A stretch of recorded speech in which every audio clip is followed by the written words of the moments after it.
Uh, Selanjutnya bisa kita lihat pada gambar 2.2 ya, gambar 2.2 ya. 2 bisa Anda lihat bahwa di sini ada encoding, ada interpreting, ada decoding, kemudian ada message atau channel, kemudian ada decoding, ada interpreting, ada encoding, kemudian ada message channel ya. Nah, di sini bisa Anda lihat pengertian dari masing-masing istilah tersebut, source atau sumber ya, source atau sumber. Kemudian encoding adalah membentuk kode-kode pesan ya. Kemudian decoding itu memecahkan atau membaca kode-kode pesan ya. Kemudian interpreting adalah menginterpretasikan kode pesan tadi. Kemudian message atau pesan, kemudian channel atau saluran, kemudian receiver sebagai penerima atau komunikan tadi, kemudian ada feedback atau umpan balik ya, ada umpan balik kepada si sumber tadi ya. Jadi supaya mengetahui apakah sudah diterima pesan dengan baik atau tidak, nah harus ada umpan balik kepada sumber atau komunikator tadi ya.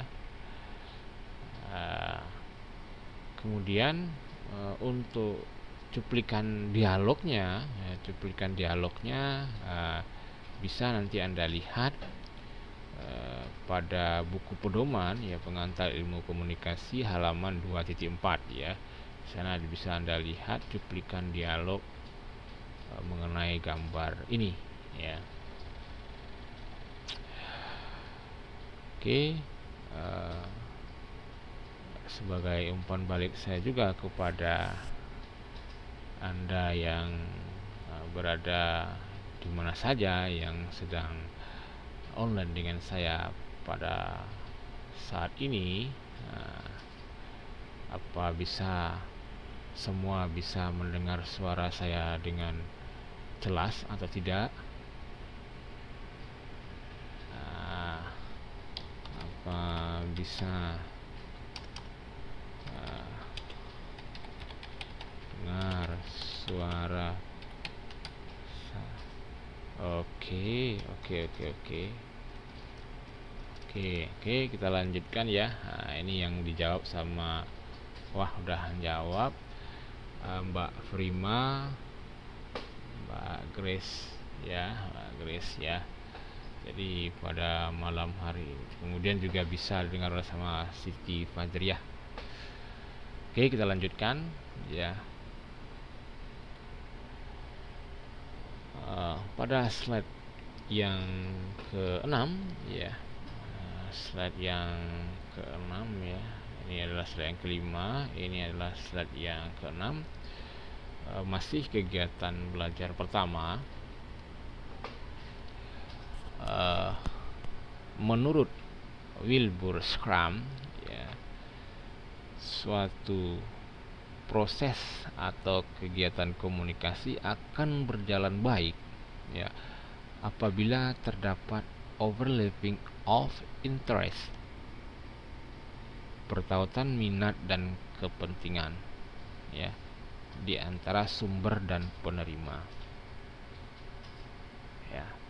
Maknanya apa?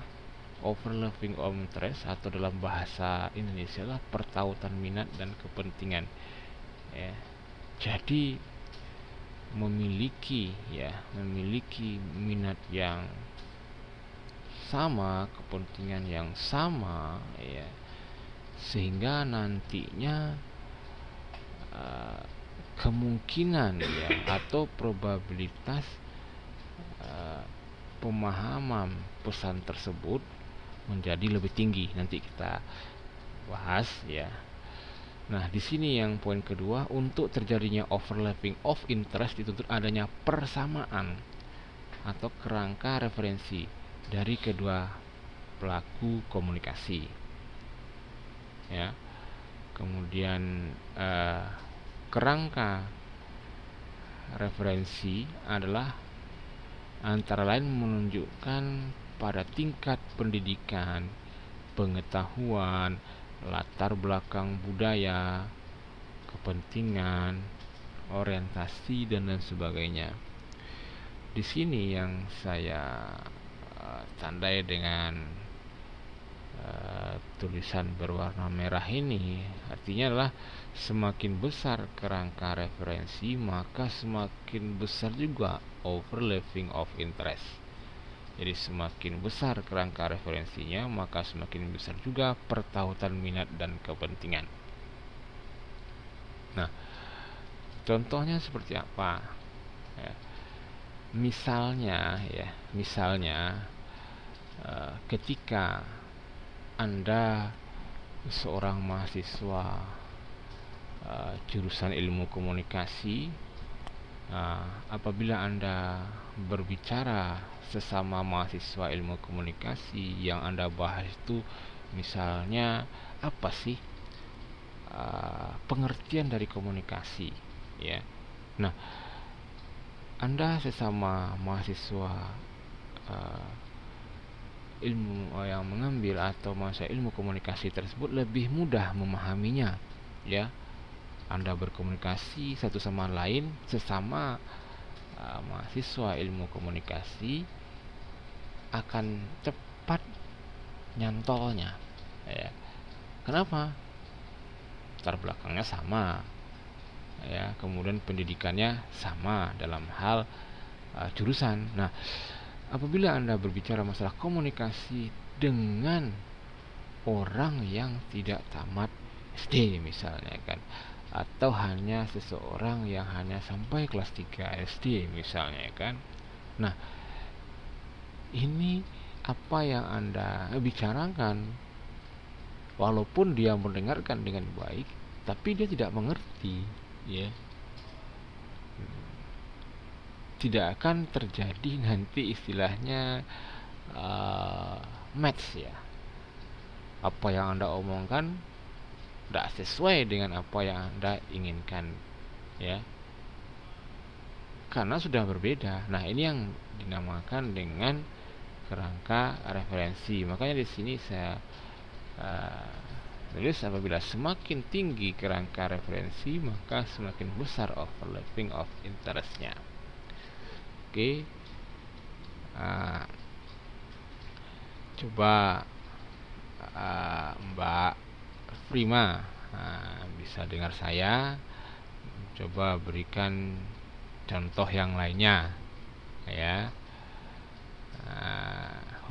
Contoh dari kerangka referensi dengan overlapping of interest ini. Tadi kan sudah saya berikan contoh. Coba Anda berikan contoh yang lainnya juga.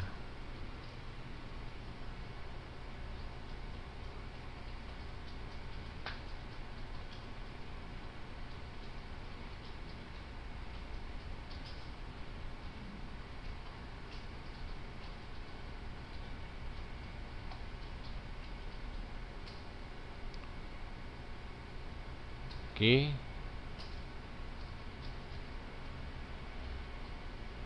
Oke, kita lanjutkan aja karena Mbak Primanya masih dalam tahap berpikir, ya. Kita lanjutkan dulu. Nah, inilah dua buah berbentuk lingkaran yang oval, ya, dimana ada frame of reference-nya, ada dua frame of reference. Di tengah-tengahnya adalah message, di sini adalah A, ya, A dan B itu adalah pelaku komunikasi, M adalah message, maka semakin besar frame of referensinya, semakin besar maka akan semakin besar pula terjadinya overlapping of interest ya. Ini message yang berada di sini ya. Nah,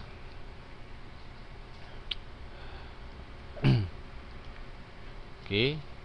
Nah, sebenarnya dengan melihat lingkaran berbentuk oval ini lebih mudah lah kita memahami ya. Kalau seandainya oval ini semakin besar ke sini, bukan ke sini, maka overlapping of interestnya juga akan semakin besar ya.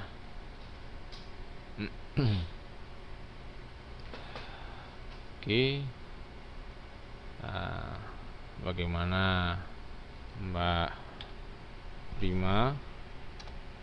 Coba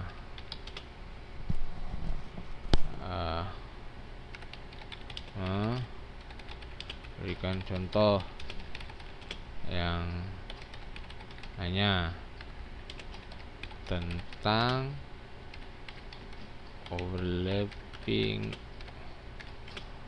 of interest.